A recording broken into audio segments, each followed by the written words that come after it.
ओम श्री परमात्मने नमः। ओम नमो भगवते वासुदेवाय। ओम श्री कृष्णाय नमो नमः।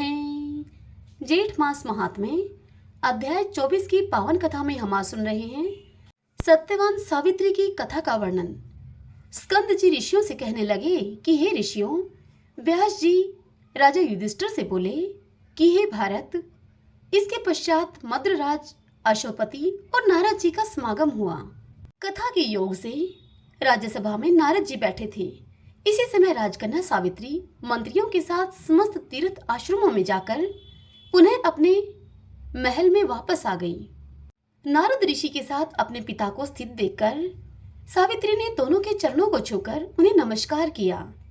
नारद जी ने राजा से कहा कि हे नृप, यह तेरी कन्या कहाँ गई थी और अब यह कहाँ से आई है, और आप इसका विवाह क्यों नहीं कर देते।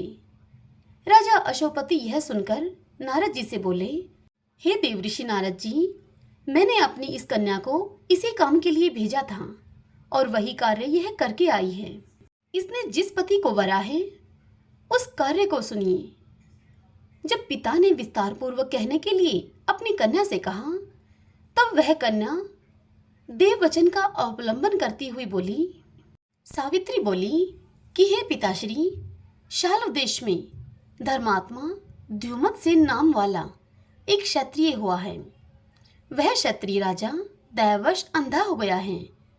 बाल पुत्र से युक्त नेत्रहीन उस बुद्धिमान राजा द्युमत्सेन के राज्य में छिद्र मिलने पर पूर्व के बैरी उसके देश के समीपवर्ती राजा ने उसके राज्य का हरण कर लिया। तब वह द्युमत्सेन अपने बाल पुत्र और स्त्री के सहित वन को चला गया और वह महावर्ती बड़े वन में जाकर तप करने लगा। उस राजा का लड़का पूर्व में ही उत्पन्न हुआ था, परंतु वन में जाकर वह बड़ा हुआ। वहां वह लड़का सत्यवान के नाम से प्रसिद्ध है। उसी सत्यवान को मैंने वरा है।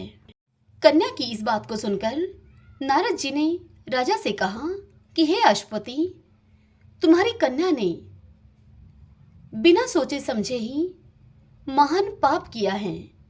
इसने बिना सोचे समझे ही गुण संपन्न सत्यवान को पति के रूप में वर लिया है। इस बालक के पिता और माता दोनों ही सदैव सत्य बोलते हैं, अतः ब्राह्मणों ने इसका नाम सत्यवान रखा है।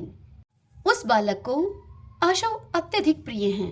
वह बालक मिट्टी का अशव बनाता है और वह घोड़ों के चित्र भी बनाता है, इसलिए इसका नाम चित्राशव भी है। नारद जी के श्रीमुख से इस प्रकार के वचन सुनकर राजा अशोपति उनसे बोले कि हे नारद जी, वह पितृवत्सल राजपुत्र सत्यवान इस समय तेजस्वी, बुद्धिमान और शूरवीर भी है क्या?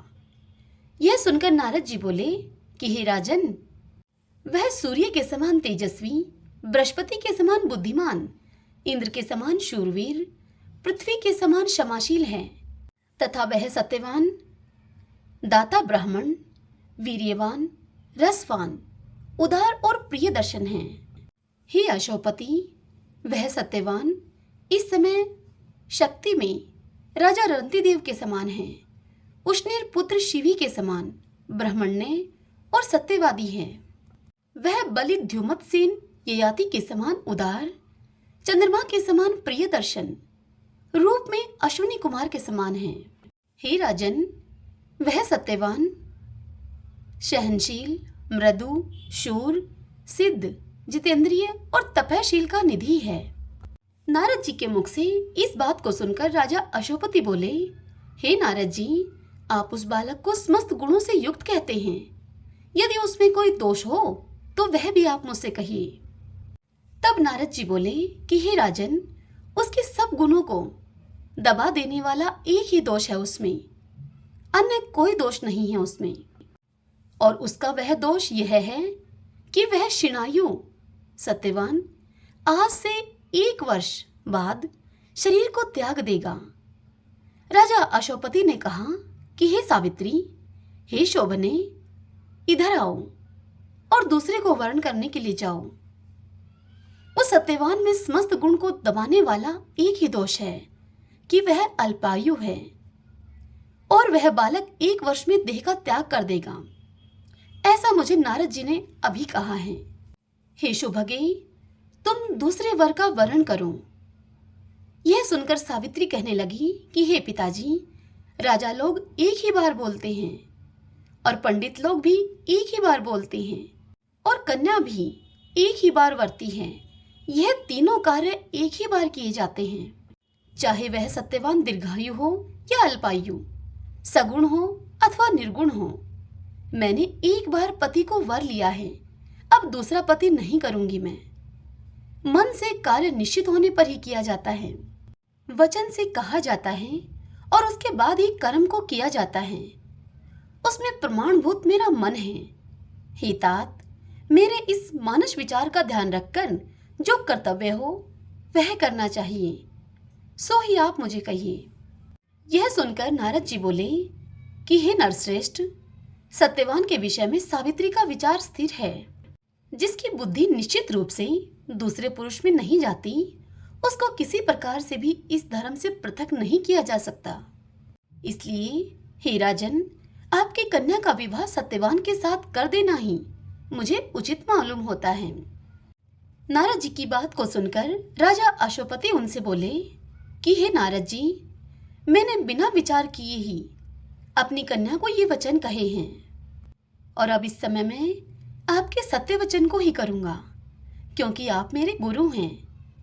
यह सुनकर नारद जी बोले कि हे राजन, आपकी पुत्री का विवाह संबंध विघ्न रहित हो। ऐसा कहकर नारद जी उठकर स्वर्ग को चले गए। तदंतर राजा अश्वपति ने भी अपनी कन्या का सब वैवाहिक कार्य संपन्न किया।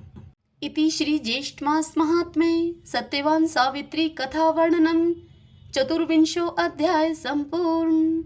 ओम नमो भगवते वासुदेवाय। आइए अब हम श्री राम जी की कथा सुनते हैं। आज की कथा में हम सुनेंगे सदाचार, शौच, स्नान, संध्या, तर्पण, बलि, वैष्णोदेव आदि का महत्व। जय सिया राम।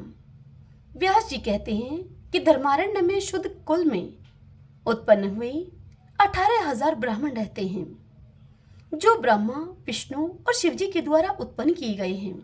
वे सभी सदाचारी, पवित्र तथा ब्रह्मवेताओं में श्रेष्ठ हैं। उनके दर्शन मात्र से मनुष्य बड़े बड़े पापों से मुक्त हो जाता है। 4 प्रकार के जीवों में प्राणधारी अति उत्तम हैं। प्राणधारियों में भी जो बुद्धिजीवी हैं, वे सभी श्रेष्ठ माने गए हैं। बुद्धिजीवी प्राणियों में भी मनुष्य श्रेष्ठ हैं और मनुष्यों से भी ब्राह्मण, उनसे भी विद्वान और विद्वानों से भी श्रेष्ठ हैं पवित्र बुद्धि वाले, और उनसे भी कर्मठ और कर्मठों से भी ब्रह्मापरायण पुरुष सबसे श्रेष्ठ हैं। हे युधिष्ठिर, ब्रह्मापरायण पुरुषों से श्रेष्ठ तीनों लोकों में कोई नहीं है। ब्रह्मा जी ने ब्राह्मण को सब प्राणियों का स्वामी बनाया है, इसलिए संसार में जो कुछ है उसका योग्य अधिकारी ब्राह्मण ही है। सदाचारी ब्राह्मण ही सब कार्यों एवं अधिकारियों के योग्य होता है। जो आचार से भ्रष्ट हो गया है वह योग्य नहीं है। इसलिए ब्राह्मण को सदा आचारवान होना चाहिए। राग और द्वेष से रहित उत्तम बुद्धि वाले महापुरुष जिसका पालन करते हैं, उसी को विद्वानों ने धर्म मूलक सदाचार कहा है। जो अच्छे लक्षणों से हीन है, उस मनुष्य को भी चाहिए कि वह श्रद्धालु एवं अदोषदर्शी होकर भली भांति सदाचार का पालन करे। ऐसा करने से वह 100 वर्षों तक जीवित रह सकता है।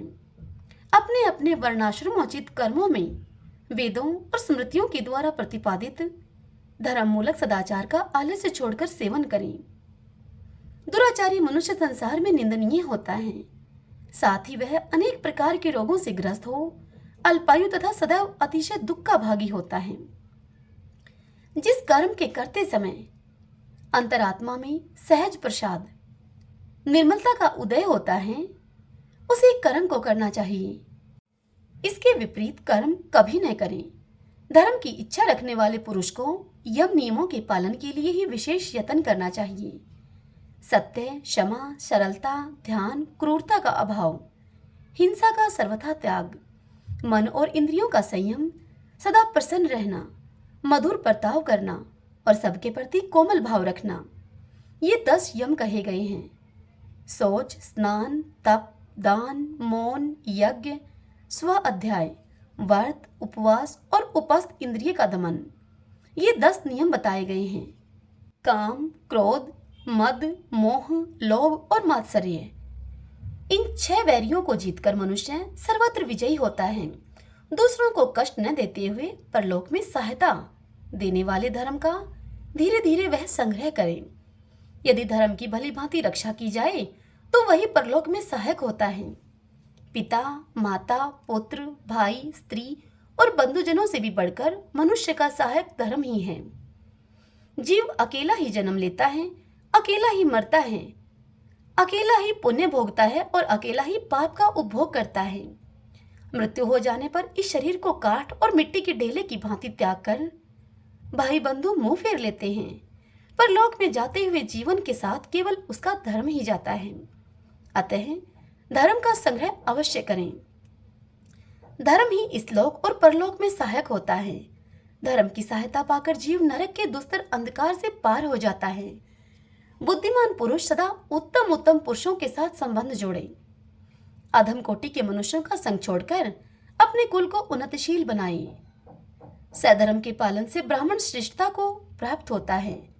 जो स्व अध्याय नहीं करता, सदाचार का उल्लंघन करता है, आलसी और दूषित अन्न खाने वाला है, ऐसे ब्राह्मण को यमराज कष्ट देते हैं। अतः ब्राह्मण यतन पूर्वक सदाचार का पालन करें। रात्रि के अंत में आधे पहर का समय ब्रह्म मुहूर्त कहलाता है। उस समय उठकर विद्वान पुरुष सर्वदा अपने हित का चिंतन करें। फिर गणेश, शिव, पार्वती, विष्णु, लक्ष्मी, ब्रह्मा, इंद्र आदि देवता, वशिष्ठ आदि मुनि, गंगा आदि नदी, श्रीशैल आदि पर्वत, क्षीरसागर आदि समुद्र, मानसरोवर आदि तड़ाग, कामधेनु आदि गौ तथा प्रहलाद आदि भगवत भक्त पुरुषों का स्मरण करें। माता के चरण सब तीर्थों से भी अधिक उत्तम हैं। अतः उन चरणों का स्मरण करके पिता और गुरु का भी हृदय में ध्यान करें। तत्पश्चात आवश्यक कार्य करने के लिए अर्थात शौच आदि करने के लिए नृत्य कोण की ओर जाए। गांव से 100 धनुष दूर जाना चाहिए और नगर से 400 धनुष। वहां तिनके से पृथ्वी को आच्छादित करके अपने मस्तक को भी कपड़े से अच्छी तरह से ढक लें। यज्ञोपवीत को कान पर चढ़ाकर उत्तर की ओर मुख किए हुए मौन भाव से बैठकर मलमूत्र का त्याग करें। उत्तराभिमुख बैठने का नियम दिन में और दोनों संध्याओं के समय है। रात्रि में शौचादि के लिए दक्षिण दिशा की ओर मुख करके बैठना चाहिए। खड़े होकर मलमूत्र का त्याग न करें। इस कार्य में जल्दबाजी भी न करें। ब्राह्मण, गौ, अग्नि तथा आती हुई वायु की ओर मुंह करके भी शौच के लिए न बैठें। फाल से जोती हुई भूमि में, सड़क पर और उठने बैठने के योग्य भूमि में मलमूत्र का त्याग न करें। मलोत्सर्ग के समय चारों दिशाओं की ओर न देखें। ग्रह और नक्षत्रों की ओर दृष्टि न डालें। ऊपर आकाश की ओर न ताकें। मल की ओर दृष्टिपात न करें। मल त्याग के पश्चात मनुष्य कंकड़ आदि से रहित चिकनी मिट्टी लेकर, वह मिट्टी चूहों की खोदी हुई या शौच से बची हुई या फिर केश आदि से मिली हुई नहीं होनी चाहिए। बाएं हाथ से गुदा में एक बार मिट्टी लगाकर उसे जल से धो डालें। इसी प्रकार 5 बार मिट्टी लगाकर गुदा को धोएं। एक एक बार दोनों पैरों में मिट्टी लगाकर पैरों को धोएं और दोनों हाथों को 3-3 बार मृतिका का लेपन करके धोएं। गृहस्थ पुरुष इसी प्रकार शौच की शुद्धि करे। जब तक मल का लेप और दुर्गंध मिट न जाए तब तक उसे धोना ही चाहिए। ब्रह्मचार्य आदि 3 आश्रमों में कर्मशः दुगने शौच का विधान है। दिन में जो शौच का विधान है उससे आधा रात्रि में करना चाहिए। पराये गांव में उससे आधा और मार्ग में उससे भी आधा शौच का विधान है। रोगी के लिए उससे भी आधे शौच का नियम है। परंतु जब मनुष्य स्वस्थ हो जाए तब शौच संबंधी नियमों के पूर्ण पालन में कमी न करे। हाथ पैरों की शुद्धि के पश्चात मनुष्य पवित्र भूमि में बैठकर पूर्व या उत्तर की ओर मुख करके जल से कुल्ला करे। उस जल में भूसी, कोयला, अस्थि एवं भस्म का संसर्ग नहीं रहना चाहिए। अत्यंत शुद्ध एवं स्वच्छ जल से आचमन करे। आचमन में इतना जल पिए कि वह हृदय तक पहुंच सके। इस कार्य में जल्दी नहीं करनी चाहिए। ब्राह्मण, ब्रह्मा तीर्थ से आचमन करें। आचमन के लिए जल लेते समय उसे भली भांति दृष्टि डालकर देख ले, वह जल पवित्र हो, तभी उसका उपयोग करें। यदि दोनों पैरों को न धोए तो आचमन करने पर भी मनुष्य अशुद्ध ही माना जाता है। अपनी शुद्धि के लिए मनुष्य 3 बार जल पीकर आंख, कान आदि इंद्रिय छिद्रों का स्पर्श के द्वारा शुद्ध करें। अंगूठे के मूल भाग से अपने होठों को पोंछे। जल से हृदय का स्पर्श करके समस्त उंगलियों से मस्तक का स्पर्श करें। जल सहित उंगलियों के अग्रभाग से दोनों कंधों का स्पर्श करें। सड़क या गली में घूम आने पर आचमन किया हुआ मनुष्य भी फिर आचमन करें। स्नान, भोजन और जलपान करने पर, शुभ कर्म के प्रारंभ में, सोकर उठने पर, वस्त्र बदलने या नूतन वस्त्र धारण करने पर, कोई अमांगलिक वस्तु दिख जाने पर अथवा भूल से किसी अपवित्र वस्तु को छू लेने या उसकी याद कर लेने पर 2 बार आचमन करने से मनुष्य शुद्ध होता है।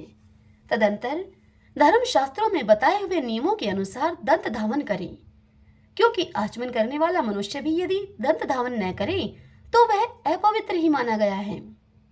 प्रतिपदा, अमावस्या, षष्ठी, नवमी तथा रविवार को काठ की दातुन न करें। जिस दिन दातुन निषिद्ध है उस दिन मुख की शुद्धि के लिए 12 बार कुल्ली करने चाहिए। कनिष्ठा उंगली के बराबर मोटी, 12 अंगुल लंबी, हरी, गीली लकड़ी जिसका छिलका उतारा न गया हो तथा जिसमें छेद या रोग न हो, दातुन के लिए उपयुक्त मानी गई है। दंत धावन के काष्ठ का अग्रभाग 1 अंगुल तक चबाना चाहिए। फिर उसी के कूचे से दांतों को रगड़कर साफ करना और जल से कुल्ला करना चाहिए। शरीर शुद्धि के लिए प्रातःकाल स्नान करना चाहिए। यदि तीर्थ अर्थात तालाब या नदी का जल मिल जाए तो विशेष उत्तम है। शरीर के 9 छिद्रों से दिन रात मल निकलता रहता है, अतः वह सदा मलिन है। प्रातःकाल स्नान करने से इनकी शुद्धि होती है। प्रातःकाल का स्नान प्रजापत्य व्रत के समान पापनाशक माना गया है। वह उत्साह, मेधा, सौभाग्य, रूप तथा संपदा को बढ़ाने वाला है। वह स्नान दरिद्रता, पाप, गलानी, अपवित्रता तथा दोषोपन का नाश करने वाला है तथा तुष्टि और पुष्टि को प्रदान करने वाला है। हे नृपश्रेष्ठ, अब मैं प्रसंगवश स्नान की विधि का वर्णन करता हूँ आपसे, क्योंकि विद्वानों ने विधि पूर्वक किए हुए स्नान का महत्व साधारण स्नान से 100 गुना अधिक बताया है। विशुद्ध कुशा लेकर पवित्र स्थान पर रखें और आचमन करके स्नान करें।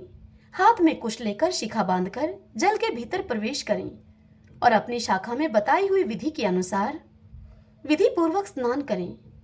इस प्रकार स्नान कार्य समाप्त करके वस्त्र निचोड़कर 2 नूतन वस्त्र धारण करें। फिर आचमन करके कुश हाथ में लिए हुए ही प्रातःकाल की संध्या करें। अपने मन को दृढ़ता पूर्वक संयम में रखकर प्राणायाम करने वाला ब्राह्मण दिन और रात में किए हुए पापों से तत्काल ही मुक्त हो जाता है। यदि मन को संयम में रखकर 10 या 12 बार प्राणायाम कर लिए जाएं, तो ऐसा मानना चाहिए कि उस पुरुष ने बड़ी भारी तपस्या कर ली है। व्याहृति और प्रणव के साथ किए हुए 16 प्राणायाम यदि प्रतिदिन होते रहें, तो 1 मास में वे पूर्ण हत्या करने वाले पापी को भी पवित्र कर देते हैं। जिस प्रकार पार्थिव धातुओं का मैल आग में तपाने से जल जाता है, उसी प्रकार इंद्रियों के द्वारा किए हुए दोष प्राणायाम से भस्म हो जाते हैं। हे नृपश्रेष्ठ, प्रणव पर ब्रह्मा है, प्राणायाम उत्तम तपस्या है और गायत्री से बढ़कर दूसरा कोई पवित्र करने वाला मंत्र नहीं है। मनुष्य मन, वाणी और क्रिया के द्वारा रात में जो पाप करता है, वह प्रातःकाल की संध्या उपासना करते हुए प्राणायामों के द्वारा शुद्ध कर देता है। इसी प्रकार मन, वाणी और क्रिया के द्वारा दिन में जो पाप करता है, उसे सायंकाल की संध्या उपासना में प्राणायामों के द्वारा नष्ट कर डालता है। सायंकाल की संध्या करने वाला पुरुष दिन में किए हुए पाप का नाश करता है। जो प्रातःकाल और सायंकाल की संध्या नहीं करता, वह मनुष्य समस्त ब्राह्मणोचित कर्मों से शूद्र की भांति बाहर कर देने योग्य है। प्राणायाम के पश्चात विधि पूर्वक आचमन करें। फिर आपो हिष्टा मयो भुवः इत्यादि इन 3 ऋचाओं के द्वारा मार्जन करें। पृथ्वी पर, मस्तक पर, आकाश में, आकाश में, पृथ्वी पर, मस्तक पर, मस्तक पर, आकाश में और पृथ्वी पर। इस तरह से 9 बार 9 स्थानों में जल छिड़कना चाहिए। यहाँ भूमि या पृथ्वी शब्द से दोनों चरण लिए गए हैं। आकाश का अर्थ हृदय माना गया है। सिर या मस्तक शब्द अपने प्रसिद्ध अर्थ में ही हैं। इस प्रकार इन्हीं अंगों का मार्जन उक्त मंत्रों के द्वारा बताया गया है। स्नान 6 प्रकार के होते हैं। वारुण स्नान अर्थात जल से किया हुआ स्नान, आग्नेय स्नान अर्थात अग्नि की लपटों से अपने अंगों को तपाना या सर्वांग से धूप सेवन करना। तीसरा है वायव्य स्नान, स्वच्छ वायु का सेवन करना। चौथा है इंद्र स्नान अर्थात वर्षा के जल से नहाना। पांचवा है मंत्र स्नान अर्थात मंत्रों उच्चारण और श्रवण से अपने को शुद्ध करना। अगला है ब्रह्मा स्नान, वेद मंत्रों के द्वारा मार्जन या अभिषेक। इनमें पूर्वोक्त सभी स्नानों की अपेक्षा यह ब्रह्मा स्नान अर्थात मार्जन करना अधिक उत्तम है। जो ब्रह्म स्नान की विधि से स्नान करता है वह मनुष्य बाहर और भीतर से भी शुद्ध हो जाता है तथा सर्वत्र देव पूजा आदि कर्मों में सम्मिलित होने की योग्यता प्राप्त कर लेता है, क्योंकि इससे अंतः शुद्धि एवं भाव शुद्धि हो जाती है। केवल जल स्नान से ही कोई परम शुद्ध नहीं माना जाता। जो मनुष्य भाव से दूषित हैं, वे सैकड़ों बार स्नान करके भी शुद्ध नहीं होते। जिसका चित्त निर्मल है उसी ने सब तीर्थों में स्नान किया है, वही सब प्रकार के मैलों से रहित है और उसी ने सैकड़ों यज्ञों का अनुष्ठान किया है। चित्त जिस प्रकार निर्मल होता है, अब तुम्हें मैं वह बतलाता हूँ, सुनो। यदि भगवान विश्वनाथ प्रसन्न हो जाएं, तो चित्त शुद्ध होता है। अतएव चित्त की शुद्धि के लिए काशीपति विश्वनाथ की शरण लेनी चाहिए। जो ऐसा करता है वह इस शरीर का त्याग करने के बाद पर ब्रह्मा को प्राप्त होता है। पूर्वोक्त मार्जन करने के अनंतर द्रुपदादिव मुमुचानेह इत्यादि मंत्र का जप करते हुए जल को अभिमंत्रित करें और उस जल को सिर पर छिड़क लें। उसके बाद हाथ में जल लेकर विधिज्ञ पुरुष ऋतंच सत्यंच इत्यादि मंत्र के द्वारा अगमर्षण करें। जो विद्वान जल में गोता लगाकर 3 बार अगमर्षण मंत्र का जप करता है अथवा जल में भी बैठकर हाथ में जल लेकर अगमर्षण मंत्र का जप करता है, उसकी पाप राशि उसी प्रकार नष्ट हो जाती है जिस प्रकार सूर्योदय होने पर अंधकार नष्ट हो जाता है। अगमर्षण के पश्चात प्रणव तथा महाव्याहृति के साथ गायत्री मंत्र का जप करते हुए खड़ा होकर सूर्य के लिए 3 अंजलि जल दे। वह जल वज्र के समान होकर उन्हें प्राप्त होता है और उसके द्वारा मंदेह नामक राक्षस शीघ्र नष्ट हो जाते हैं, जो कि पर्वताकार शरीर धारण करके सूर्य के तेज को आच्छादित किया करते हैं। प्रातःकाल गायत्री जप करते हुए तब तक खड़ा रहें जब तक कि सूर्य का दर्शन न हो जाए। इसी प्रकार सायंकाल में बैठकर तब तक गायत्री मंत्र जप करना चाहिए जब तक कि नक्षत्रों का दर्शन न होने लगे। अपना हित चाहने वाले द्विज को संध्या उपासना के काल का लोप नहीं करना चाहिए। जब सूर्य का आधा उदय या आधा अस्त हुआ हो, उस समय उनके लिए अंजलि का वज्रोदक डालना चाहिए। विधि पूर्वक की हुई संध्या भी समय बिताकर करने से निष्फल हो जाती है। बायां हाथ जल में डालकर द्विजों के द्वारा जो संध्या की जाती है वह शुद्रा जानने योग्य है। वह संध्या उपासना राक्षसों को आनंद देने वाली मानी गई है। इस प्रकार से सूर्य अर्घ देने के पश्चात अपनी शाखा में बताई हुई विधि के अनुसार सूर्य का उपस्थान करें। 1000 अथवा 100 अथवा 10 बार गायत्री मंत्र के जप के द्वारा सूर्य उपस्थान करना चाहिए। जो अधिक से अधिक 1000, मध्यम श्रेणी में 100 अथवा कम से कम 10 बार प्रतिदिन गायत्री मंत्र का जप करता है, वह मनुष्य पापों से लिप्त नहीं होता। लाल चंदन मिश्रित जल, फूल और कुशों के द्वारा वेदोक्त अथवा आगमोक्त मंत्रों का उच्चारण करते हुए सूर्य को अर्घ देना चाहिए। जिसने भगवान सूर्यदेव का पूजन किया, उसने तीनों लोकों की पूजा कर ली। भगवान सूर्य पूजित होने पर पुत्र, पशु और धन देते हैं, रोग को हर लेते हैं, पूरी आयु देते हैं और मनवांछित कामनाओं को पूर्ण करते हैं।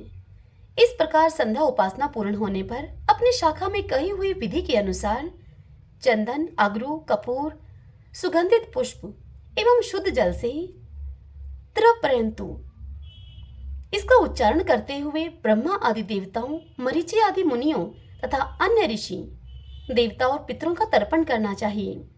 निविति होकर अर्थात यज्ञोपवीत को गले में माला की भांति करके संकादिक मनुष्यों का जो मिले हुए जल से तर्पण करें। यह तर्पण सीधे एवं उत्तराग्र कुश के द्वारा प्रजापत्य तीर्थ से होना चाहिए।